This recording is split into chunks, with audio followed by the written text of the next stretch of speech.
Hi, everybody. Welcome to our TBHLT Teen Talk Mental Health Roundtable series.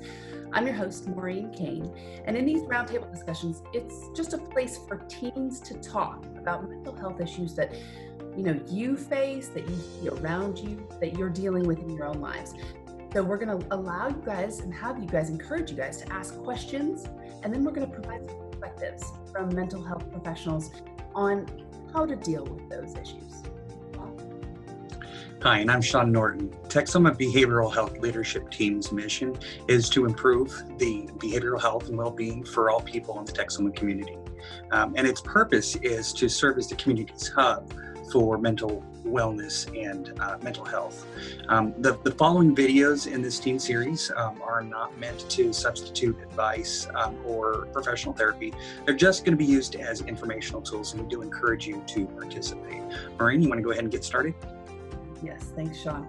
Okay, so the first thing we want to talk about is an issue that's pretty much top of mind for everybody these days. We're talking about COVID-19 and some of the effects that teens might be feeling because of this. Casey Bridges, we appreciate you joining us. Will you start us off with this? Of course. Hi, I'm Casey Bridges. I'm an SHS grad, and how do you deal with isolation during COVID-19? Hi, I'm Dr. Eunice Starr. I am a therapist for the Child and Family Guidance Center in Sherman, Texas, and I'm also a therapist for the Texoma Counseling Associates in Denison, Texas. So I work with a lot of teens and actually across the board, but I do serve a lot of teens, and so that's a very good question. There's no perfect answer for everybody because we all deal with isolation in different ways, but if you think about it, one of the ways that I've been helping a lot of teens with this is to consider other times that they have felt isolated, whether it be from just being sick and not being able to be around people, or family issues where they can't be around people, and to think back to those strengths and what they did at that time and how they got through that feeling of isolation, because you're not alone, number one, and everybody is going through this. And the thing to remember is it's not a punishment. Isolation for the COVID-19 is definitely not a punishment. The flip side of the negative that's happening, oh my gosh, I'm by myself, I can't see my friends, I feel so lost, and you're in your own thoughts. The flip side of that is you're being protected. The government, the medical facilities, the healthcare professionals, it's all about protecting the community and to try to get this pandemic under control. So that's the second thing I would consider, is that it's not a punishment. I know it probably feels like it. That's what I'm hearing a lot. You feel like you're being punished, like your whole 2020 class is being punished. Why my class? Why not 2019 or 2021, but why me and why us? And so just keeping in mind that you're not actually being targeted. It's something that the whole world is having to deal with. It's a pandemic. So yeah, I was going to ask you, how have you been dealing with it specifically for yourself? For me, I like to do arts and crafts a lot. I don't know, it's just something about it kind of soothes me. I like to do those little watercolor things, those like paint by numbers, the soothing little coloring books. I don't know, I feel like that's just a really easy way to just like be able to put in headphones and just kind of like block out all of those like external factors for a little bit and just be able to focus on one thing. And if really that doesn't work for you, it's kind of odd to suggest it, but video games are really fun. Like if you can have like some kind of Xbox Live or PlayStation Live or whatever it's called, I don't know, I use my brother's systems, but it's really fun to just be able to like log on with your friends, and it's almost like you're there in person, only with the controller. So that's a big part of my daily life right now.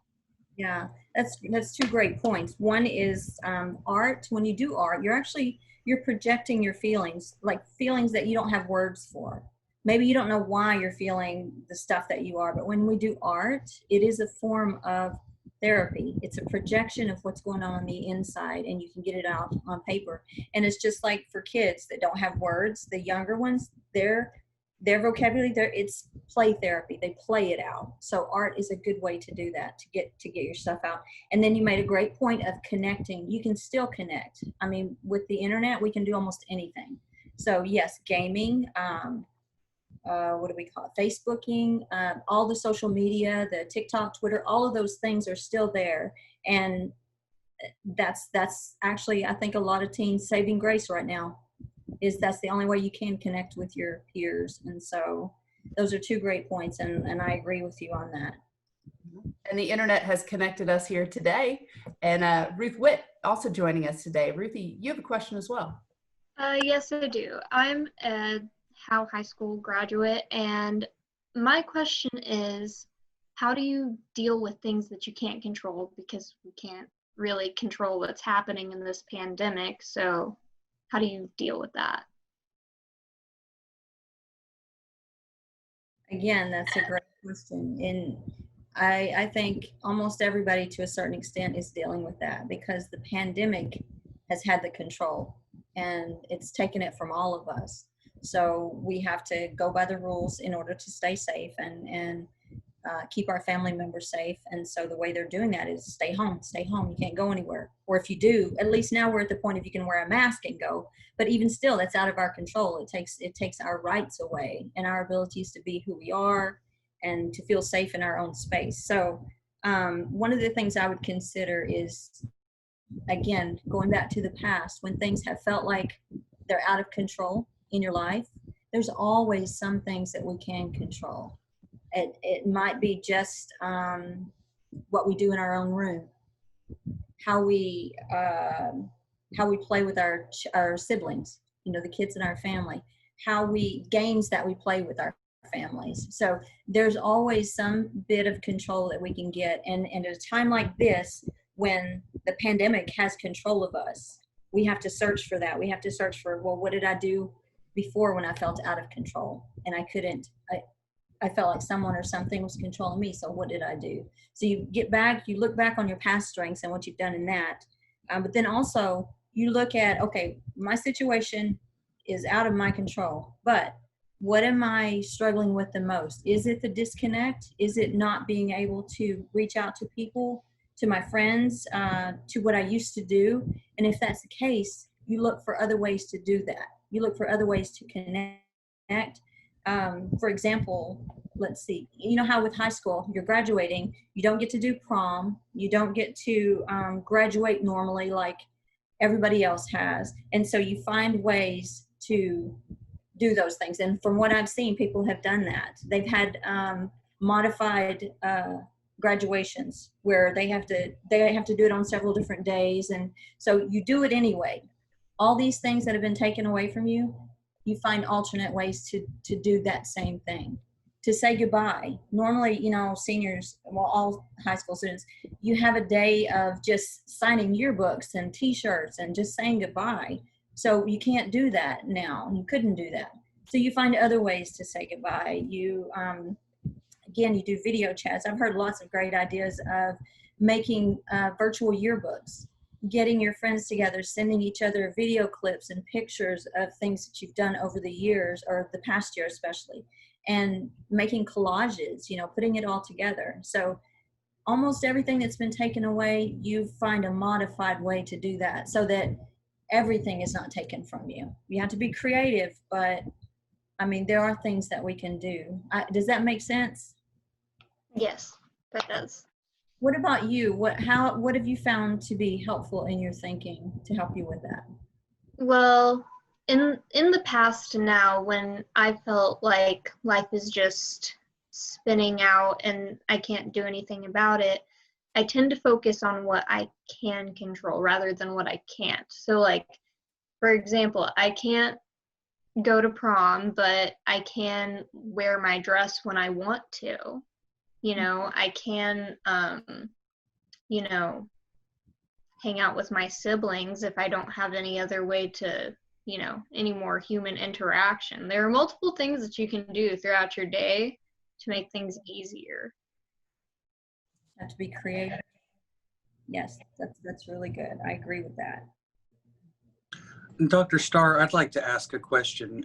Considering we are getting to a point in time where schools are starting to come back into session, and there are multiple opportunities for students to to work, whether it's remotely or in person.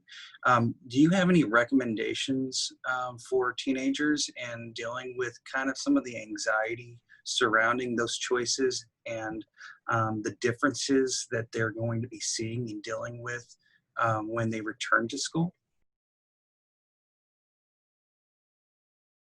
Those are good points. There's several points that you made. I'll start with the last one, which is what's going to be different. So I would say that because of COVID and the last 5 months or so, students have had a taste of what it would be like to do the school online. So they already know what's expected of them, whether it be college, going into your first year of college, or if you're a senior, it's pretty much the same thing. So if you enroll in school for internet, for homeschool, you're going to get a curriculum through that. You're going to have a structured setup where you meet so many times a day and so many days a week, and that's all given to you. They've even provided the media. If you don't have computers, laptops, everything you need to be able to do it, so they provide that for you. And then if you're going back to school, then all the kids, everybody's going to be in the same boat. Nobody's going to know exactly what they have to do. Now the website, the ISDs, they put out rules and stuff about masks and how it's going to be in the classrooms, how far you're going to be apart and things like that. But they don't know it until they actually get there. But what I'm hearing and seeing from a lot of adolescents and teenagers, even those younger kids, is an excitement to get back. And I don't care if I have to wear a mask. I don't care if I don't get a locker or two ago of the not knowing, but everybody's kind of had a taste of it, of what it's going to be like to do homeschool or internet school. And obviously they know how to be in the classroom, and they miss each other. What I'm hearing is that people are missing the people that they didn't really like in the first place, but that's how important it is for them to get back and just kind of feel normal again, so to speak. And what I'm also hearing is that a lot of students like this. They were forced into it. They didn't want to do it, but they did it. And a lot of them actually like it. And this is a preferred way for some of them now. I'm curious to find out what the split's going to be. How many actually want to be in the classroom, and how many are wanting to do the homeschool and internet. So I think it's really going to be surprising. So that was the difference. What was the first part of that question again, Sean? Well, it was more or less just regarding how you kind of deal with returning to that environment, and I think that you did a great job of answering that question. So I definitely appreciate that. Absolutely. Great. Kason, do you have another question that you'd like to ask? Yeah, actually. So what do y'all think, what psychological effects of isolation need to be addressed?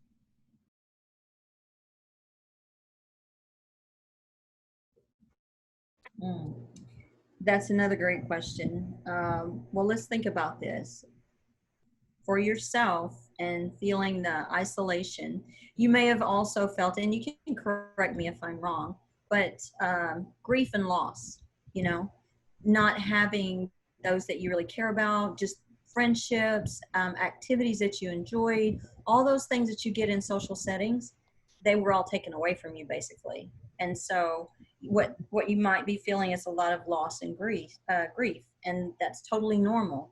And so what in our field, in the mental health field, there's lots of things that cause that. It could be moving, it could be a death in the family, it could be loss of friendships, or what we're going through right now. So all of those things can cause us to have feelings of loss and grief. And so with that, what we talk about sometimes and we try to teach is there's something we call stages of grief and loss. And so I'll just name them for you. So denial, anger, bargaining, depression, and then acceptance. Now, those are not exact for everybody, and it doesn't go in that order. It actually fluctuates. You go in and out of different ones. And so in the beginning, for everybody, pretty much it was denial. Oh my gosh, what is this? I can't believe this is happening. And then you may get angry after that. Like, this is not fair. Why am I having to go through this?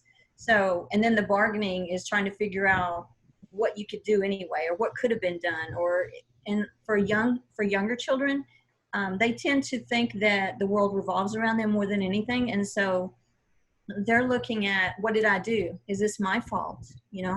And even teenagers go through this sometimes. So That's the bargaining. And then what's the other? Denial, anger, depression. Obviously, there's depression. You feel sad and lonely, and so that can turn into depressive symptoms. That doesn't mean full-on depression, like a diagnosis, but it feels like it, and it can feel like it. So, and then obviously there's the acceptance, and I think we go in and out of that too. I think some days you may be okay with what's going on, you had a good day and things were, and then that night you go back to the whole, I hate this is not fair, and I feel so alone. And so it's going in and out of that cycles, those cycles, but eventually the hope is you get to the acceptance part. And so you deal with it by knowing that it's normal that you feel this way and being validated, saying, you know what, this is completely okay. And it makes sense that you feel this way. So validation is a huge part of it, and letting them know, hey, you're not crazy. You don't have to do this by yourself. There's lots of people going through the same stuff. So Awesome. that's kind of my take on that. Well, Dr. Starr, even though we can't see you, we can hear you, and your advice is great. And thank you so much for joining us. Ruth and Kason, Sean, thank you, everybody. And of course, we want to keep this conversation going, right? We want to talk about this and other issues that you are facing, or that you have questions about, or that you just feel are important. So if you want to revisit this chat, this conversation, do that and other topics, you can find us on social media and tbhlt.com. And if you'd like to ask any other questions, you can do so anonymously. If you'd like to see other topics covered, check out the Teen Talk page on TBHLT's website. We've got all of that there. Thanks for watching, everybody. Thanks for joining in the conversation. And remember, it is okay to say.